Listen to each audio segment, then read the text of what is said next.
Hello, I'm Ralph Edwards, and this edition of This Is Your Life, The Classics, is one of the very few times our subject was not surprised, and it was intentional. On January 29th, 1958, an exception was made to bring our viewers a most poignant story of a lovely star who transfixed movie fans with her lyrical beauty, only to find herself in a world of enduring tragedy. Let's relive these rare moments with this extraordinary star. We want you to meet a beautiful lady whose life might well have served as the model for a play by Eugene O'Neill or a novel by a Theodore Dreiser. The talented star of Broadway and Hollywood, Miss Frances Pharmer. Here's you.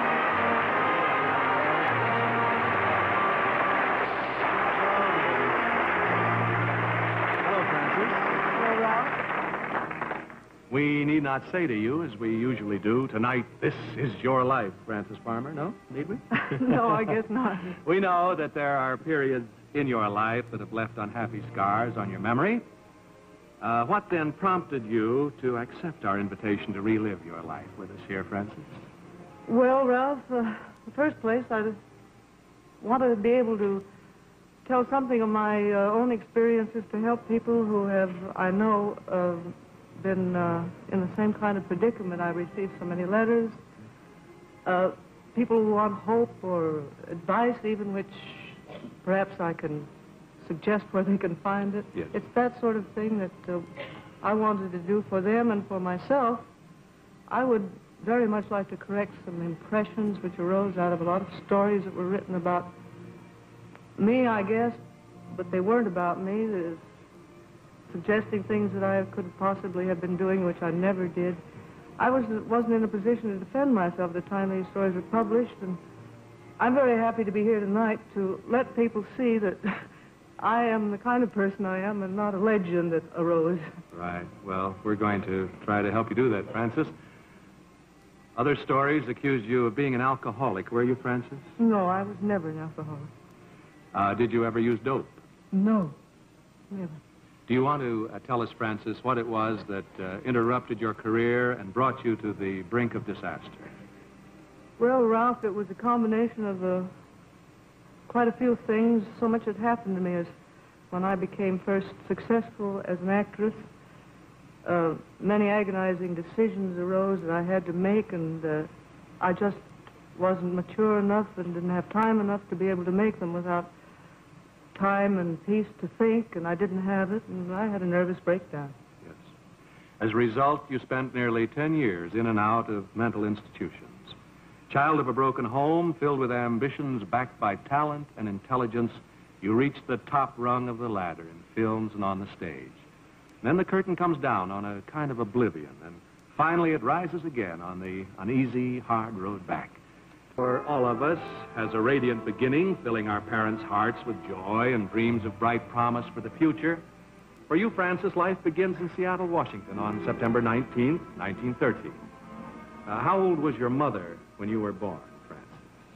Well, my mother, I was the last of her children, and she was 40. Mm-hmm. You were an exceptionally pretty baby, so your father and mother had every right to be happy at the birth of their third child. Not for long, though. Your father was your mother's second husband, and then they separated. Now, how old were you at this time, Frances? Well, over a year old. I think I was 1 or 2 years old, as I recall. To a child of this age, this can have no special meaning, no inkling of the seeds of uncertainty sown in a little girl's mind. But here in 1917, life is fun and full of young excitement. It was about this time, Frances, that Mom took us to Hollywood to live. Yes, a voice out of your childhood, but one that's been close to you always. Your sister, Edith, now Mrs. Wilmar Elliott of Portland, Oregon, and here is Dee Dee, I think you call her. Here's Dee Dee. Come on, sit down here, Bonnie, Edith, right here. Now, your mother didn't bring you to Hollywood to put you in the movies, did she, Edith? Oh, no. But we did get into Mom's scenes on the Metro lot across the street. Oh, you did? Our pay was the pennies that the director threw to the children. Yes. Well, looks like you got kind of an early start in movies there, Frances. What kind of a little girl was your younger sister, Edith? Well, she was sweet and full of fun, good sense of humor, and loved animals. And but you had an independent spirit from the time you were little. When you remember the family story about when you were 4 and I was 5, and we'd had a quarrel just before bedtime. And when I was saying my prayers, and I came to the part, God bless Mama, God bless Papa, and you sat up in bed very indignant and said, don't you God bless me, Dee Dee, don't you God bless me. Goodbye morning, I'm sure all was love and smiles again, right? Edith, thank you, Edith. Mrs. Elliott of Portland, Oregon. You'll see Frances later at the party in her honor at the Hollywood Roosevelt Hotel, where all her family and friends have been staying.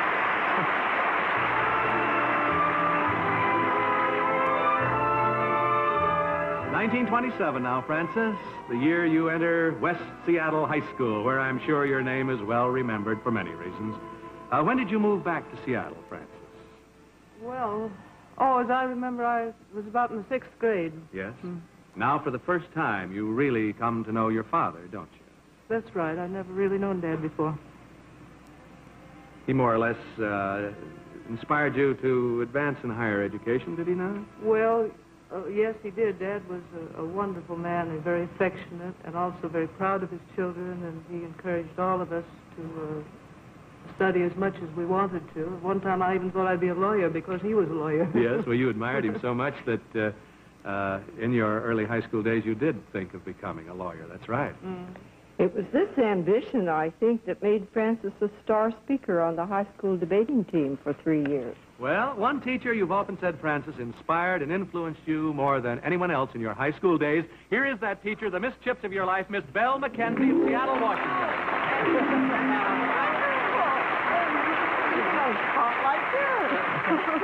Keep standing here, shall we, for a moment, and tell us, Miss McKenzie, Frances's interests were now turning more and more toward writing, weren't they? That's true, but she had many interests and many talents, and an active and inquisitive mind that tried to answer those questions of the Depression, and I think this prompted her probably to write that essay that won the National Prize, that was sponsored by Scholastic Magazine in 1931, was it, Francis? A long time ago. Well, this essay created quite a furor all over the country, I understand. What was the title of your winning essay, Frances? It was called God Dies. Yes, and it opens with these startling words. No one ever came to me and said, you're a fool. There isn't such a thing as God. Somebody's been stuffing you.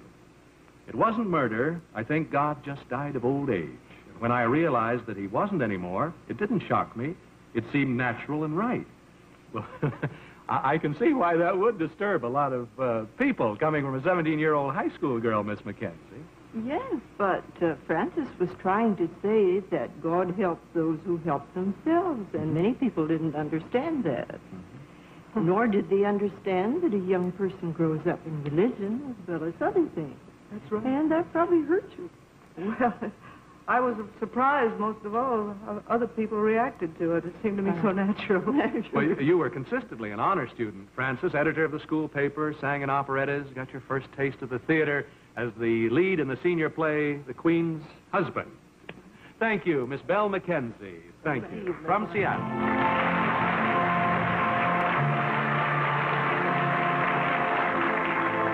In the fall of 1931, Frances, you entered the University of Washington to study what?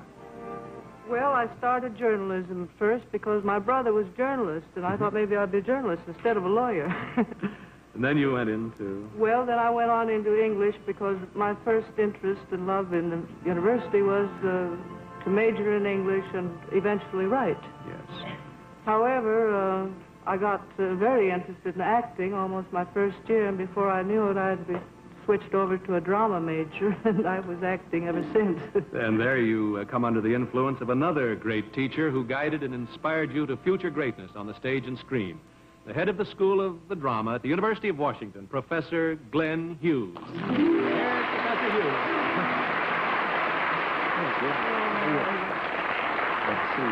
Good to see you.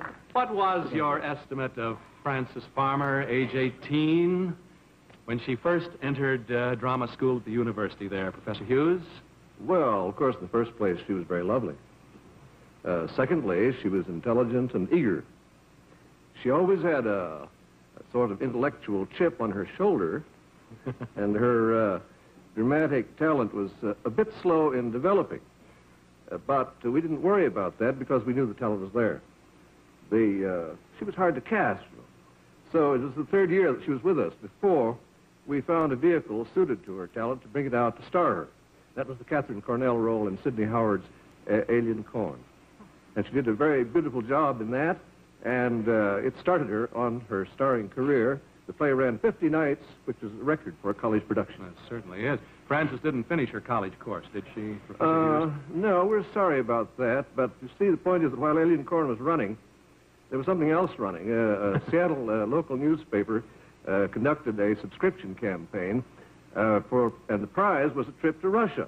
Frances had lots of friends in the newspaper profession, and they put her name in and got subscriptions, I think, for her. I doubt if she rang many doorbells herself. I never asked her about that.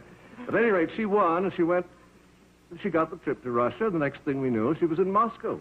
Much against your family's wishes, I think, Frances. Well, thank you, Professor Glenn Hughes of the University of Washington. Well, of course, I was very excited, as you can imagine, being able to go, first of all, to New York, and beyond that to Moscow, where the theater was a much talked about thing. The Moscow Art Theater is one of the finest in the world. And it sort of set me off on my acting career, and I thought, now, finally, I'm about to become an actress. And I stayed in New York when I got back. Still, as it turned out, this trip had an all-important bearing on the course of your life, Frances. On the ship coming home, you met a young medical student who introduced you to an important New York producer, Frances. You remember? The voice of a college friend of yours in whose apartment you stayed in New York in that summer of 1935. She stood by you in the good years and the lean. An important New York stage, television, and motion picture actress herself. Here from New York is Jane Finn Rose.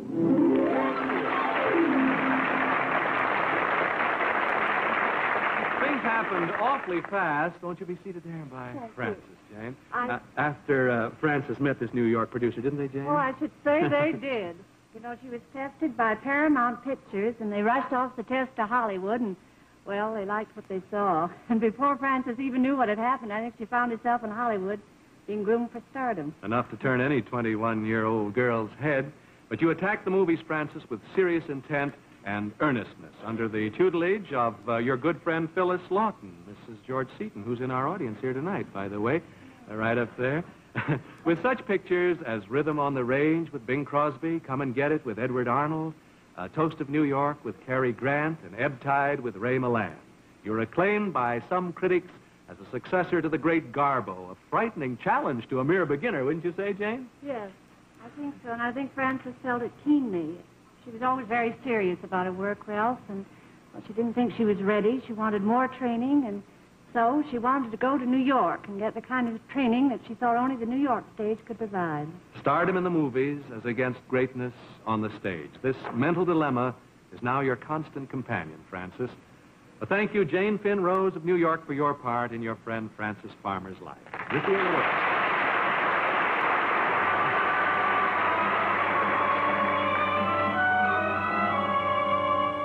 It's not our task, Frances, to comment clinically on the tensions that have beset you since your childhood, but they've been mounting, as we've seen. A girlhood without a father in the home, the rebellion of your teenage years, brought on by the uncertainty born of the Depression, the quest for truth in your college days, which always somehow eluded you, and now a new conflict in your career as an actress. But there's still 1 hour or so of respite before the final storm unleashes itself in its full fury.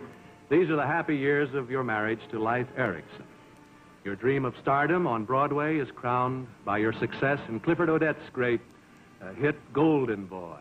But somehow your world just will not hold together. Why did your marriage to Leif fail, Frances? Well, I guess neither one of us really should have married each other. He wasn't to blame, and neither was I. We had different goals and different directions, and we realized that we'd be better to just to let the marriage go and go on our separate ways. And it was a very difficult emotional decision for both of us, but we did get divorced, and we've been divorced ever since. In Hollywood, your friends blame you for the breakup of your marriage. Up in Seattle, your family, too, say the fault is yours. Your nerves are stretched tight, almost to the breaking point. On the sound stages, your brilliant mind fails you now, and you become more and more uncooperative, less and less competent. Resentment against you mounts in all quarters until no more parts are offered you. In loneliness and despair, you turn to drink to blot out the raging conflicts of your mind. In October of 1942, you're picked up for drunk driving in Santa Monica and are placed on probation. When you break that probation only 2 months later, you react violently to being put in jail. You're completely without funds, so your family comes to your side, and psychological tests indicate that you're suffering from schizophrenia, hallucinations, fantastic delusions, and disorganized emotions. So instead of being an alcoholic, as was so widely thought, you were actually seriously ill mentally. So Francis was placed in a private sanitarium in San Fernando Valley. Well, here to be at your side now, as she always has been, is your half-sister who took care of you and helped support the family in your childhood, Rita, Mrs. James Will of Anaheim, California. Here's Rita. You sit down there by Francis, Rita. Why don't you go around, just sit beside Francis for a moment. How long did Francis stay in this sanitarium, Rita? Oh, about 3 months, I think. The patients there were given a great deal of freedom. And one day, Francis just walked out from the sanitarium and appeared at my house in Santa Monica. Oh, it was 15 miles distant, and she walked every bit of the way. And after that? And after that, my mother came down from Seattle and took her back with her north. And none of us fully realized at the time that Francis was a very sick girl. Do you want to tell us what happened then, Francis? Well, you know, I didn't think then, and I still don't, that I was actually sick, but there were so many people who seemed to think I was mentally ill that I just had to find out why and find out whether it was my fault, what was happening. You know, if you get treated like a patient, why, you have to act like one, and these things just pushed me a little too far, and it led to conflicts and strife with my mother. She thought I needed more care, and so she had me committed to the Western State Hospital in Washington. This was on March 23rd, 1944, and with your hospitalization, having been legally declared mentally incompetent, you lose all your civil rights. And we're to be in and out of that institution for the next 6 years. How you fight to regain your health and how you finally win a new life, we'll learn in just a moment. Well, Ralph, it was very much like anyone else is admitted to a public institution. They don't have means for individual psychiatric care. There's only so many beds available. I stood in line with 15 or 20 girls like myself in the hospital for one reason or another. We received shots or hydrotherapy baths or electric shock treatments, and this was supposed to relax the tensions and keep us quiet, which it did.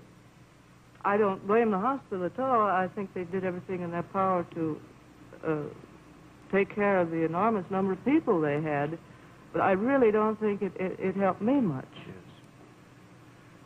Now, of course, had you had money, you could have had psychiatric...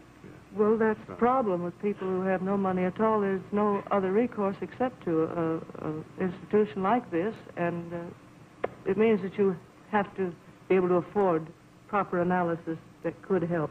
Have you any thoughts, Francis, on how your cure came about, on your recovery? Well, it took me a long time going this way, and finally I realized that I would have to do it for myself.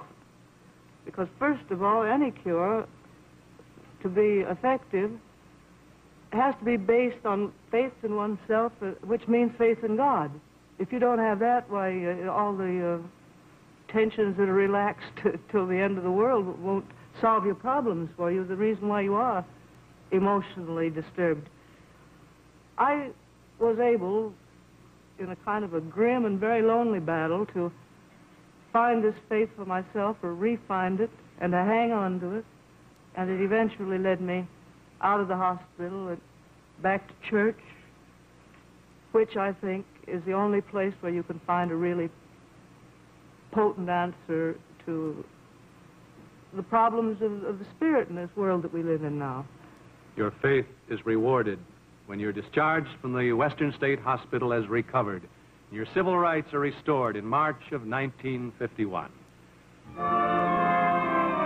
Your first concern here in 1951, Francis, is your mother, so you get a job in the Olympic Hotel in Seattle. What did you do there? Oh, I was taken on as a clerk in the ballet department. When your mother goes to live with your sister Rita, there's nothing to hold you in Seattle, so in 1954, you take a bookkeeping job in a photographic shop in Eureka, California. And there you meet a man who's to play an important part on your road back, a radio management consultant from San Francisco. Here he is, your personal manager, Mr. Lee Meitzler. Here's Lee. You urged Francis to return to the movies and the stage, didn't you, Lee? That's right, Ralph. I did. Yes, indeed. She was rather reluctant at first. And it was only after she went to San Francisco and was an employee of the Sheraton Palace Hotel that a columnist there identified her. Yes. And after that, the International News Service, IP, UP, and AP all wanted stories. So we gave them to them. We got a flood of mail, and that was the beginning of it. And to help you answer that mail were your neighbors. And here they are from San Francisco, Mr. and Mrs. Harry Haste. Here are Mabel and Harry. You knew Francis briefly in Seattle, didn't you, Harry? Yes, I did, Ralph. And when our apartment manager told me there was a celebrity in the house, we got together. And then the flood of mail started. Well, all I could do was try to help to pitch in. And I've been doing it ever since. Well, your friend Mabel may have taken on quite a job, Francis, because we've wired 125 Hollywood producers, urging them to look in on This Is Your Life tonight and to keep you in mind for an important dramatic role.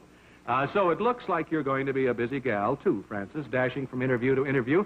And we know that you've been depending on your friends for transportation, and so Pace wants to give you a helping hand. And so does the Edsel division of the Ford Motor Company by presenting you with this beautiful 1958 two-door Edsel Pacer. With its exceptional power, ease of handling, and above all, dependability, this Edsel will get you wherever you want to go. How about that? Oh, thank you very much. This car is your very own to drive home tonight, Francis. And now, as your sisters and friends gather around you, I'm sure they join me in wishing you only the best in your new career. Mom and Dad, were they alive today, would be mighty proud of their girl. Now, we know that all over the country, millions of people are waiting to welcome you to the screen and to the stage. You've already distinguished yourself on television, on The Ed Sullivan Show, on Playhouse 90, and on NBC's Matinee Theater, as well as at the Bucks County Playhouse in the Chalk Garden. You'll be equally distinguished, we're sure, on Broadway soon because you've been offered a number of plays, notably the starring role in Eddie Dowling's production of The Passions of the Women of Glynn. Congratulations to you. Your life certainly proves the great need for sympathetic understanding of the mentally ill as patients, not outcasts.